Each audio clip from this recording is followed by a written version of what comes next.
இந்த சரித்திரங்களில் ஆக கோரமான சரித்திரம், ஒரு முஸ்லிமால் ஏற்றுக்கொள்ள முடியாத சரித்திரம். இதே நாள் இதே டேட் கர்பலாவுடைய யுத்தம் நடைபெறுகிறது. ஹஜரத் ஹசன் ஹுசைன் ரலியல்லாஹு அன்ஹுமா நபி அவர்களுடைய பேரப்புள்ள, நபி அவர்களுடைய மகள் ஃபாத்திமா ரலியல்லாஹு அன்ஹாவை பற்றி சொன்னார்கள். ஃபாத்திமா ஏண்ட ஈரத் துண்டுண்டார்கள், ஈரக் கொழுந்துண்டார்கள், என்னுடைய ஒரு துண்டு என்று பேசினார்கள். அவர்களுக்கும் ஹதரத் அலி ரலியல்லாஹு அவர்களுக்கும் பிறந்த குழந்தைகள் ஹசன் ஹுசைன் ரலியல்லாஹு அன்ஹுமா.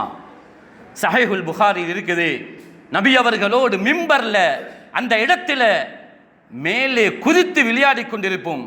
நபி அவர்கள் சொன்னார்கள், பார்க்க இவர் இப்ப சின்ன புள்ளதான், இன்னபினி ஹாதா சய்யிதுன், இவர் ஒரு பெரிய ஒரு செய்யிதாக வருவார், இவர் ஒரு தலைவராக வருவார்.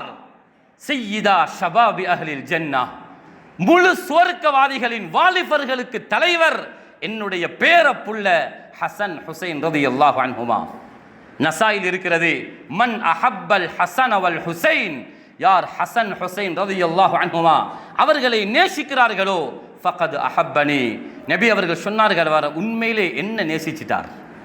ஃபமன் அப்கலஹுமா, அந்த ரெண்டு பேரையும் யார் கோபிக்கிறார்களோ ஃபகத் அப்கலனி, அவர் என்ன கோபப்படுத்திட்டார் சொன்னார்கள் ஸல்லல்லாஹு அலைஹி வஸல்லம். ஹதரத் உம்மு சலமா ரலியல்லாஹு அன்ஹா நபியுடைய மனைவி இந்த ஹதீஸை அறிவிக்கிறார். நபி அவர்கள் சொன்னார்கள், இன்னப்னி ஹாதா, என்னுடைய இந்த மகன் ஹதரத் ஹுசைன் ரலியல்லாஹு அன்ஹு சொன்னார்கள், யுக்தலு பி அர்தின் மின் அர்தில் இராக், அவர் ஈராக்குடைய ஒரு பூமியின் ஒரு பகுதியிலே கொலை செய்யப்படுவார். யுகாலு லஹா கர்பலா, அதற்கு கர்பலா என்ற இடம் என்று சொல்லப்படும். அந்த இடத்தில் என்னுடைய இந்த புள்ள கொலை செய்யப்படுவார். நபி அவர்கள் ஹயாத்தோடு இருக்கும் பொழுது சொல்லுகிறார்கள், சொன்னார்கள், உங்கள யாருக்கு அவருடைய செய்தி கிடைக்குதோ, ஃபமன் ஷஹித மின்கும், யாருக்கு அந்த கர்பலாவில் அவர் கொலை செய்யப்படும் செய்தி கிடைக்குதோ, ஃபல்யன்சுர், அவருக்கு உதவி செய்யட்டும் என்று சொன்னார்கள். ஒரு நீண்ட சரித்திரம் பெரியார்களே, சகோதரர்களே.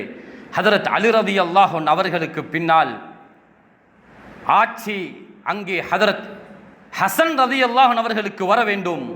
முஸ்லீம்களுடைய ஒரு மஸ்லஹாவுக்காக வேண்டி, முஸ்லீம்களுடைய ஒற்றுமைக்காக வேண்டி ஆட்சியை விட்டு கொடுக்கிறார் ஹதரத் முஆவியா ரலியல்லாஹு அன்ஹு அவர்களுக்கு. அவர்கள் 20 வருஷம் ஆட்சி செய்தார்கள். அவர்களுக்கு பின்னால் யசீதுடைய ஆட்சி. இப்படி ஆட்சியுடைய ஒரு அடிப்படை தொடர்கிறது. நான் அந்த விடயத்தை பேச வரல. என்றாலும் ஹதரத் ஹுசைன் ரலியல்லாஹு அன்ஹு அவர்கள் அந்த யுத்தத்தில் கொலை செய்யப்படுகிறார். ஈராக்குடைய நபி அவர்கள் சொன்ன அந்த பூமியில் அதே இடத்தில் கொலை செய்யப்படுகிறார். அவர்களுடைய தலை ஒரு தட்டில் எடுக்கப்படுகிறது. அது மதீனாவுக்கு கொண்டு வரப்பட்டதாகவும் வரலாற்றில் இருக்கிறது. உறுதியான கருத்து, ஹதரத் ஹுசைன் ரலியல்லாஹு அன்ஹு அவர்களுடைய கழுத்து அறுக்கப்பட்டு ஒரு தட்டில் அவர்களுடைய தலை ஷாமுக்கு அனுப்பி வைக்கப்படுகிறது. அந்த தலையுடைய நாக்கை தூக்கி பார்க்கிறார்கள். ஹதரத் முஹம்மது ரசூலுல்லாஹி ஸல்லல்லாஹு அலைஹி வஸல்லம் அவர்களுடைய நாக்கை போன்ற இருந்தது. கேட்டார்கள், நபி அவர்களுக்கு ஒப்பான அவர்களுடைய அஹ்லுல் பைத், இந்த பேர பிள்ளையை எப்படி நீங்கள் கொண்டீர்கள், ஏன் கொலை செய்தீர்கள்? நபி அவர்களுடைய தலையிலிருந்து இடுப்பு வரைக்கும் நபியுடைய உருவத்தை போன்றே, தன்னுடைய அப்பாவை போன்றே ஹதரத் ஹுசைன் ரலியல்லாஹு அவர்கள் காட்சியளித்தார்கள். மிக கோரமாக கொலை செய்யப்படுகிறார்கள். இதே நாள் பெரியார்களே, சகோதரர்களே, முஹர்ரமுடைய மாதம் 10வது நாள், ஜும்ஆவுடைய தினம், ஹிஜ்ரி 61வது வருஷம், இதே நாள் மிக கோரமாக கொலை செய்யப்படுகிறார்கள். இதனுடைய பின்னணி, அந்த துக்கத்தை பேசலாம், அனுபவிக்கலாம், ஆனால் ஷரீஅத்தில் அதற்கு மாற்றமான ஒன்றை செய்து கொள்வதற்கு இடமில்லை. இன்றைக்கு அதனை ஒரு கொண்டாட்டமாக, துக்க அனுஷ்டானமாக எடுத்து தன்னுடைய உடம்புடைய முதுகுடைய இரத்தங்களை ஓட்டிக்கொள்கிறார்கள். அதை செய்தால் இஸ்லாத்துடைய ஒரு காரியத்தை செய்ததாக நினைக்கிறார்கள். எனவே அதற்கு மார்க்கத்தில் எந்த அனுமதியும் இல்லை. அப்படியாக இருந்தால் அவர்களுடைய ஹுசைன் ரலியல்லாஹு அவர்களை விடவும் மேலானவர்கள் ஹஜ்ரத் அலி ரலியல்லாஹு அவர்கள். வாப்பா எப்பொழுது கொலை செய்யப்படுகிறார்? பத்ர் சஹாபாக்கள் எப்பொழுது கொலை செய்யப்பட்டார்களோ, ஹிஜ்ரி 40ஆம் ஆண்டு ரமதானுடைய மாதம் நோன்பு 17 பத்ர் ஞாபகப்படுத்தப்படுகிறது. எங்கேயாவது ஹஜ்ரத் அலியுடைய கொலை ஞாபகப்படுத்தப்படுகிறதா? நாங்கள் அதனை கொண்டாடுவதில்லை, நாங்கள் அதனை தூக்கி பிடிப்பதில்லை, அதற்கு நாங்கள் இரத்தங்களை ஓட்டுக்கொள்வதில்லை. ஹஜ்ரத் அலியை விட சிறந்தவர் ஹஜ்ரத் உஸ்மான் இப்னு அஃபான் ரலியல்லாஹு அன்ஹு.